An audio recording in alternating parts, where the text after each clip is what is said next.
one of the most unique and intriguing podcasts on the internet. Buckle up and get ready to have some fun, but get ready to learn. This is the Dr. Tess 90210 show. And here's your host, Tess Washington, MD.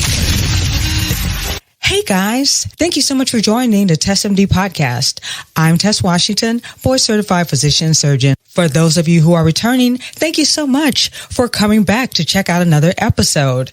And for those of you who are here for the first time, if you like content that discusses ways that you can optimize your looks, love, wealth, and health, but in a manner that you can understand layman's terms, not all that doctor talk, this is the place that you want to subscribe, share, like, comment, and tell all of your friends. Today, we're going to go into detail discussing the Russian ice skater who is in the news secondary to having positive drug results back in December. What is this, February?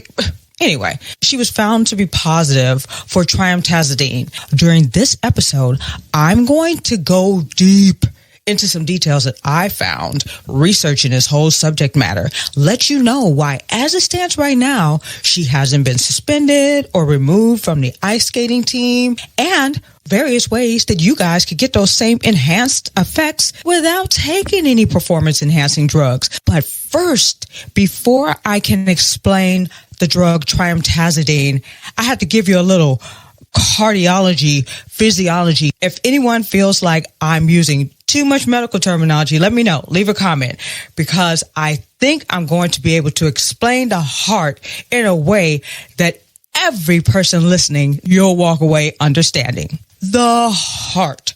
It is a muscle. It pumps.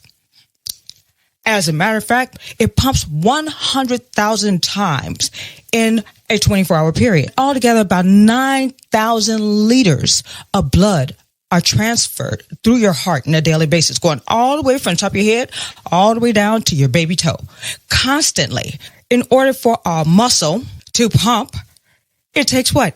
Energy, right?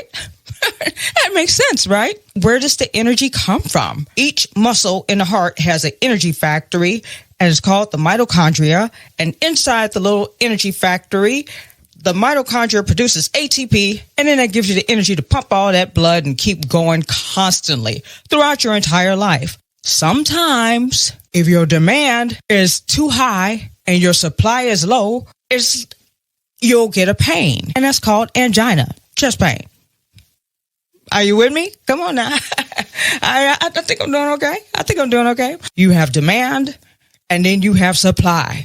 Your demand is here, and if your supply is down here, it's going to hurt, period. How can we make it not hurt? Well, we could either increase the supply or decrease the demand. As long as they're right here, neck and neck, we're fine. But if either of them are like this, we got a problem. There's a medication called a beta blocker that can slow the heart rate down. All right, come on, slow it down. And if the heart rate slows down, it's a very good possibility that we get the demand and the supply at the same level. Let's say we get the demand and supply at the same level, but there still isn't enough ATP. We just need to boost it. We need a little bit more. We would use a modulator. That's what Trimetazidine is. It's a modulator. But this is how it causes the modulation. The energy that allows the heart muscles to pump, and we'll call them myocardial cells, heart muscle, which it all makes sense, right? The energy for the myocardial cells comes from either glucose oxidation or free fatty acid oxidation. We really prefer the glucose oxidation because you get more. One molecule of oxygen produces 6.4 molecules of ATP, whereas one molecule of free fatty acid oxidation only produces about 5. So which one would you prefer? The one that has 6 or the one that has 5? Trimetazidine, check this out. Trimetazidine preferably increases the glucose oxidation. So when the free fatty acid comes along, like, hey, I want to give some, I say, nah, scram. We're going to go with the glucose. So by her being on a medication that prefers glucose oxidation, she is able to get a 35% increase oxygen availability for her muscles to increase and enhance her endurance, her performance, and really make her skate just like a little ballerina. That's my ballerina. That could be concerning. That allows the athlete to have increased performance, increased endurance. It's like getting 91 octane gas instead of 87. That means that the car's running smoother. That's what Trimetazidine does. Ta-da! Why is it banned? All the way back in 2014. That was when they were really kicking down. Like, we're not gonna tolerate. We're gonna stop allowing some of these medications. There were a few athletes who were found positive at that time. And at that point, bam, nope, no more, none of that. After that, it was banned. Let's come to the story at hand. Why would this young lady be taking that medication? How'd she get it? It looks like her coach is pretty aggressive. Her coach used to be a really big time ice skater. She's one of those coaches like, look, now y'all we're going to keep doing this until we get it. I don't care if you don't sleep. Kind of hardcore. Maybe there was something going on that rant. Let's say she had angina or chest pain, or she was born with a cardiomyopathy. Uh-oh, Dr. Tess, you said that you were going, okay, my bad. She was born with a unusually large heart. If your heart is large, that means that the chambers are not able to do what they're supposed to do. So you may need a little medication to help you out. Right? We don't know what they didn't put a cardiac medical history, but that would be a reason why she possibly could be on that medication. All right, we don't know, right? However, they should have mentioned it before she started the Olympic Games. I'm quite sure there was a questionnaire that said, hi, what's your name, first name? How you spell that? Okay. Past medical history, any cancer in your family? Are you taking any medications, any allergy? I'm quite sure somebody asked her. You actually can get those effects naturally because all you're doing is increasing the ATP that is being made available by your little energy producing machine in the heart, the mitochondria.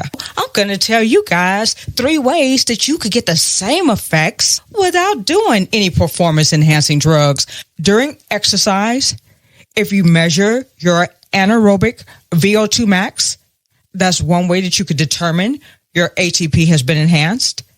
Increasing nitrates like drinking beet juice before you exercise and taking omega-3. Period. That's it. A lot of athletes do it all the time. You ain't even got to worry about popping positive.